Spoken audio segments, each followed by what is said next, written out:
ታላቅ ቅናሽ በፕላቲኒየም ፕሮፐርቲ አድቫይዘርስ በተመረጡ ሎኬሽኖች ሳር ቤት አፍሪካ ህብረትና ቡልጋሪያ ላይ ከ70 እስከ 95% የተጠናቀቁ አፓርትመንቶችን የባንክ ብድር አመሻሽተን እነሆ እናንተን የቤት ባለቤት ልናደርጋችሁ ነው። የተናጥል ካርታ የተዘጋጀለት በካሬ በ90 ሺህ ብር ብቻ በቡልጋሪያ አይሲኤል ጀርባ። በተጨማሪም ቡልጋሪያ መብራት ጋር 90% የተጠናቀቀ ባለ 2 እና ባለ 3 መኝታ ሙሉ ለሙሉ ፊኒሺንግን ጨርሰን የምናስረክባችሁ ሲሆን በካሬ በ115 ሺህ ብር ብቻ የምንሸጠው አፓርትመንት ይሆናል። በዲፕሎማቶች መንደር ሳር ቤት አፍሪካ ህብረት ፊት ለፊት እጅግ ቅንጡ አፓርትመንትም በግንባታ ላይ ነው። ለጥቂት ቀናት በሚቆየው ቅናሽ ተጠቃሚ ይሁኑ። ለበለጠ መረጃ በ0940 14 43 43 እንዲሁም በ0909 50 0050 ይደውሉ። ፕላቲኒየም ፕሮፐርቲ አድቫይዘርስ። ይህ አዋዜ ነው። የዕለቱን ዋና ዋና ጉዳዮች እንመለከታለን። በላይ በቀለ ነኝ። የአሜሪካ ፕሬዝዳንት ዶናልድ ትራምፕ ያቋቋሙት የጋዛ ሰላም ቦርድ የምስረታ ስብሰባ በዋሽንግተን ዲሲ ተካሄደ። ትራምፕ በመክፈቻ ንግግራቸው በዓለም ዙሪያም ያካሄዷቸውን የሰላም ጥረቶች የዘረዘሩ ሲሆን በህዳሴ ግድብ በኢትዮጵያና ግብፅ መካከል የተፈጠረውን ውጥረት ለመፍታት ጥረት እያደረጉ መሆናቸውንም ጠቅሰዋል። የሰላም ቦርዱ ከፍተኛ ተጽዕኖ ፈጣሪ የሆኑ መሪዎችን እንዳቀፈና ተልዕኳቸው እንደሚሳካ ገልጸዋል። አሜሪካም ለሰላም ቦርዱ $10 ቢሊዮን እንደምትለግስ ቃል ሲገቡ የተባበሩት አረብ ኤሚሬትስ፣ ሞሮኮ፣ ኳታር እና ሳውዲ አረቢያን ጨምሮ 9 ሀገሮች ከ$7 ቢሊዮን በላይ ለመስጠት መስማማታቸውን ገልጸዋል። በተባበሩት መንግስታት የአሜሪካ አምባሳደር ማይክ ዎልዝ ለጋዛ የተጀመረውን ድጋፍ በማድነቅ ማምሻውን መግለጫ ሰጥተዋል። በደቡባዊ እስራኤል በአሜሪካ መራሹ የሲቪል ወታደራዊ ጣቢያ ከ70 በላይ ሀገሮች እየተሳተፉ መሆናቸውንና በየሳምንቱ ከ4000 በላይ እርዳታ የጫኑ ተሽከርካሪዎች ለ13 ተከታታይ ሳምንታት ጋዛ መግባታቸውን አመልክተዋል። በጋዛም የመጠጥ ውሃ በእጥፍ እንዲጨምር መደረጉንና የልጆች ያልተመጣጠነ ምግብ እጥረት በግማሽ መቀነሱንም ጠቅሰዋል። ፕሬዝዳንት ትራምፕ በበኩላቸው በሰላም ቦርዱ አማካኝነት ኢንዶኔዥያ፣ ሞሮኮ፣ አልባኒያ፣ ኮሶቮ እና ካዛኪስታን ለጋዛ ሰላም አስከባሪ ኃይል ሰራዊት እንደሚልኩ ይፋ አድርገዋል። በተያያዘም የትራምፕ አስተዳደር በጋዛ ሰርጥ 5000 ወታደሮችን መያዝ የሚችል የጦር ሰፈር ለመገንባት ማቀዱ ተነግሯል። በ350 ሄክታር መሬት ላይ የሚያርፈው ይኸው ጦር ሰፈር በጋዛም ዓለም አቀፍ ኃይል የማስተናገድ ወይም ደግሞ የሚስተናገድበት እንደሚሆን ዘገቦች አመልክተዋል። 26 የጥበቃ ማማዎችን ጨምሮ ሁሉም አይነት የግንባታ ደረጃዎችን የሚያሟላ ይሆናል። ትራምፕ በዚሁ የሰላም ቦርድ መክፈቻ ንግግራቸው በኢራን ላይ ስለሚፈጸም ጥቃት በ10 ቀናት ውስጥ ውሳኔ እንደሚሰጡ አመላክተዋል። የኢራን መሪዎች ስምምነት የሚደርሱ ከሆነም ጊዜ እንደሚያስፈልጋቸው፣ ኢራን በምንም መልኩ ኒኩሌር መሳሪያ ሊኖራት አይገባም ብለዋል በአንድ ቃል። ለዚህ ደግሞ ከኢራቅ ጦርነት ወዲህ አሁን ከፍተኛ ወታደራዊ ግንባታ በመካከለኛው ምስራቅ እያካሄደች መሆኗም አሜሪካም በኢራን ላይ ከባድ እርምጃ ትወስዳለች የሚለውን የበርካታ ወገኖች ግምት አጠናክሯል። የባህርና የአየር ኃይል ስምሪቱ በየቀኑ እየጨመረ መሆኑ ሲነገር የቁርጥ ቀኖቹ ወሳኝ የጦር አውሮፕላኖቿን በፋርስ ባህረ ሰላጤ ማስፈሯ ታውቋል። ኤፍ-35 ስቲልዝ ተዋጊ ጀቶች ለምሳሌ በከፍተኛ ጥበቃ ስር ያሉ ኢላማዎችን አሽትተው የመምታት ብቃት እንዳላቸው ይነገራል። ከዚህ ቀደም መካከለኛው ምስራቅ ደርሰው አያውቁም የሚባሉት ኤፍ-22 ዘመናዊ ጀቶችም በአንድ ጊዜ 2 እና ከዚያ በላይ ኢላማዎችን እንዳልነበር የማድረግ ልዩ ችሎታም አላቸው። ኬሲ 135 እና ኬሲ 46 የተባሉት የጦር አውሮፕላኖች ደግሞ ነዳጅ ጫኝ ሲሆኑ ረጅም ርቀት በመጓዝ የተሰጣቸውን ግዳጅ መፈጸም የሚችሉና አየር ላይ ነዳጅ እየሞሉ ድጋፍ የሚሰጡ ናቸው። የአየር ጥቃት ዘመቻዎችን የሚመሩና የሚቆጣጠሩ የማዘዣና የቅኝት አውሮፕላኖችም በተጠንቀቅ መቆማቸው ይነገራል። ኢራን በበኩሏም ከሩሲያ ጋር ጥምር ወታደራዊ ልምምድ በኦማን ባህር ሲያካሂዱ መዋላቸው ታውቋል። ከልምምዱ ጎን ለጎን ሩሲያም በኢራን ላይ ጥቃት እንዳይፈጸም መጠየቋ ተሰምቷል። የሩሲያ ውጭ ጉዳይ ሚኒስትር ሰርጌይ ላቭሮቭ አሜሪካ ወታደራዊ እርምጃ ከወሰደች ውጤቱ የከፋ ይሆናል በማለት አስጠንቅቀዋል። የአካባቢው ሀገሮች ሳይቀሩ ሁኔታው በእሳት መጫወት መሆኑን ስለሚያውቁ ጦርነት እንዲነሳም አይፈልጉም ብለዋል ሚኒስትሩ።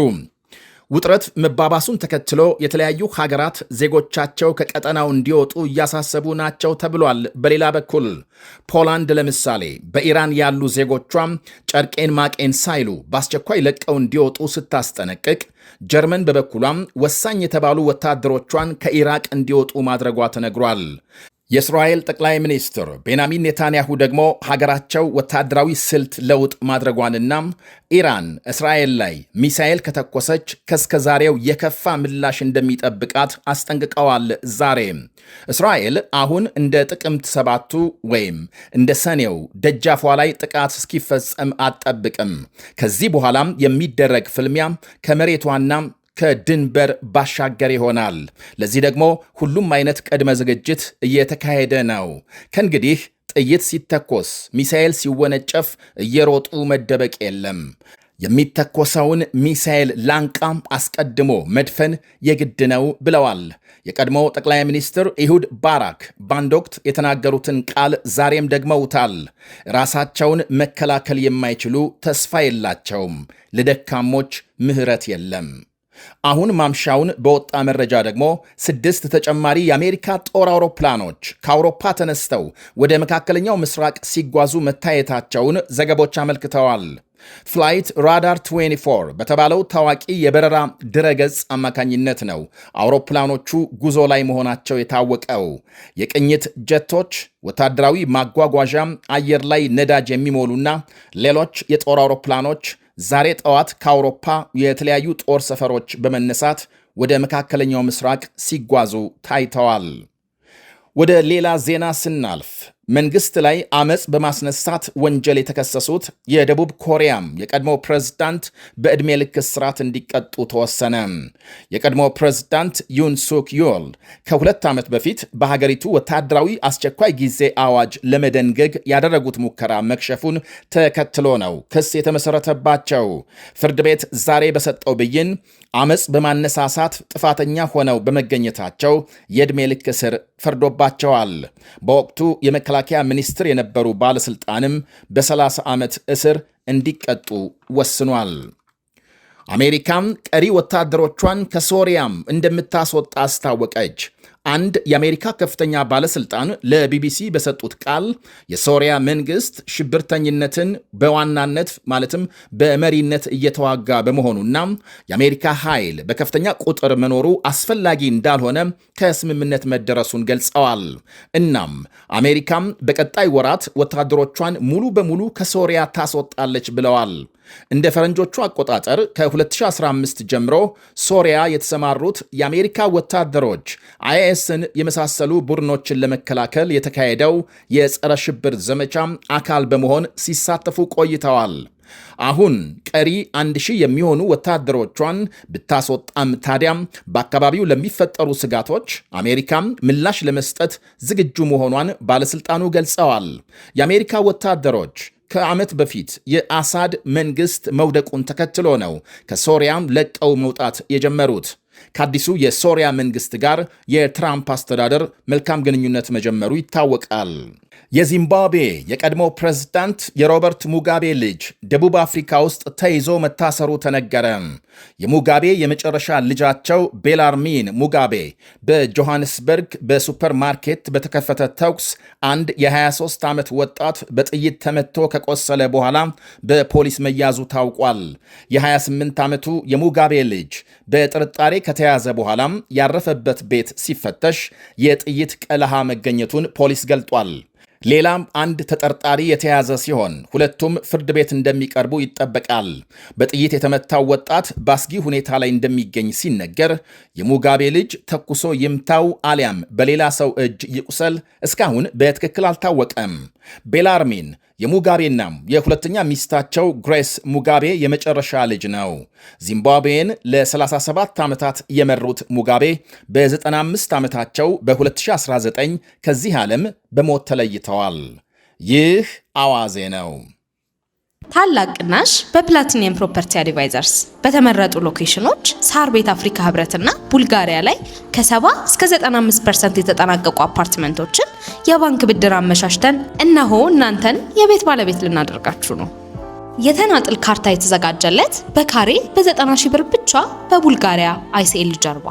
በተጨማሪም ቡልጋሪያ መብራት ጋር 90% የተጠናቀቀ ባለ 2 እና ባለ 3 መኝታ ሙሉ ለሙሉ ፊኒሺንግን ጨርሰን የምናስረክባችሁ ሲሆን በካሬ በ115 ሺህ ብር ብቻ የምንሸጠው አፓርትመንት ይሆናል። በዲፕሎማቶች መንደር ሳር ቤት አፍሪካ ህብረት ፊት ለፊት እጅግ ቅንጡ አፓርትመንትም በግንባታ ላይ ነን። ለጥቂት ቀናት በሚቆየው ቅናሽ ተጠቃሚ ይሁኑ።